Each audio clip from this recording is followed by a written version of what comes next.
Allô, bonsoir Aigle, Bonsoir. comment ça va? Ça va, ça va. Bonsoir la famille. J'espère que vous allez bien. Oh, le courage qui me manque souvent pour monter en live et parler. Là, je vais vous raconter une histoire de ma maman. Ma mère est praticienne. C'est Hmm.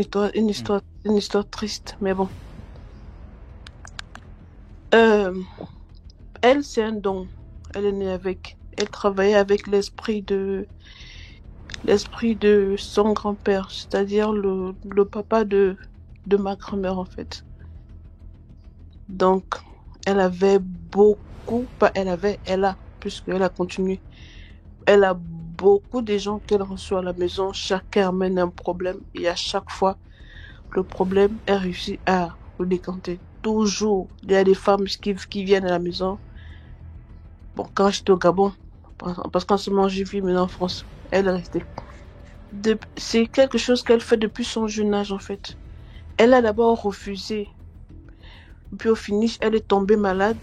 Les esprits lui ont dit, si tu veux avoir une vie stable, il va falloir que tu acceptes d'aider les autres. Au finish, elle a accepté. Donc, il y a les femmes qui venaient chez maman, les femmes stériles qui enfantaient des problèmes mystiques, plein de trucs. Qu'est-ce que je n'ai pas vu? J'ai tellement d'histoires, mais c'est le courage qui me manque. Celle qui m'a marqué, c'est mon père est tombé malade. Il a eu une insuffisance rénale. Donc, ma mère n'a pas pu soigner. Mon père, il est décédé. Il est décédé et elle s'est révoltée. Elle a dit, j'arrive à soigner les gens qui viennent ici, qui sont malades, qui sont presque morts. J'arrive à les soigner, à les guérir. Et j'ai pas pu soigner mon mari. J'arrête tout. Elle a tout arrêté.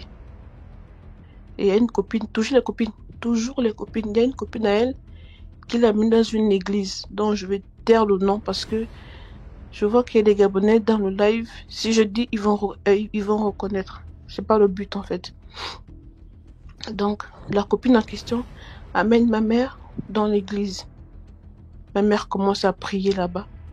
Et le pasteur a dit à ma mère, tout tes reliques que tu as chez toi, tes sitars et tout machin, amène-nous ça ici à l'église. Nous les enfants, on a dit non, on ne veut pas. Parce que avec ce travail-là, tu as construit des maisons, tu as acheté des voitures, tu as payé nos scolarités. Toute la famille compte sur toi parce que tu fais du bon boulot. Tu peux pas leur remettre ça à un pasteur qui te dit que ce sont des choses qui ne sont pas bien. Elle n'a pas écouté parce qu'elle était révoltée, qu'elle n'a pas pu soigner son mari. Donc, elle est allée déposer des choses chez le pasteur. Et le pasteur en question s'est présenté aux élections présidentielles. Je vais taire l'année. Donc, il rentre dans son bureau pour travailler avec les reliques de ma mère. Ses sitars, ces trucs. Je ne sais pas ce que le pasteur a vu là-bas. Il a crié le nom de mon grand-père. Quelques jours plus tard, il est décédé. Et ma mère est devenue folle. Ma mère est devenue folle.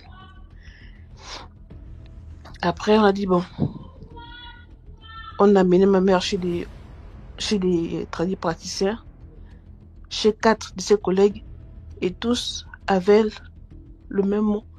Il va falloir que maman récupère ses sitars si elle veut redevenir normale. Donc, on a pris une maison, oncle, mes tantes, mes grand-mères.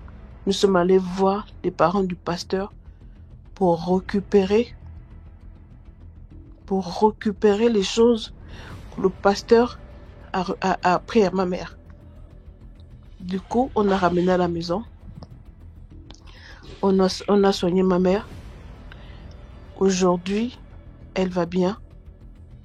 Elle a recommencé à soigner les gens. T'es là où tu es parti? Enfin, bref.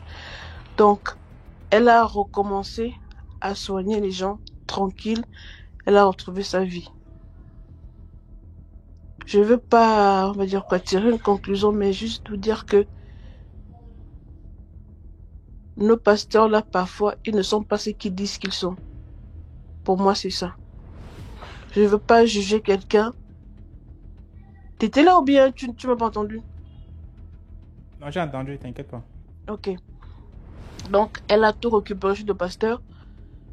Maintenant, elle a recommencé à soigner les gens et le pasteur est décédé parce qu'il a voulu utiliser les affaires de ma mère. C'était ça mon histoire. Mais comme je vous disais que j'ai vécu ça toute ma vie, j'ai plein d'histoires. C'est à partir de là que je comprends que le vampire existe vraiment et qu'il y a plusieurs manières de détruire l'être humain. Mais comme parfois je n'ai pas le courage de monter sur le live pour raconter des histoires mystiques que moi-même j'ai vécues en live, je préfère parfois rester dans les commentaires. Bon, ciao, ciao. Je suis... Merci pour l'histoire. D'accord.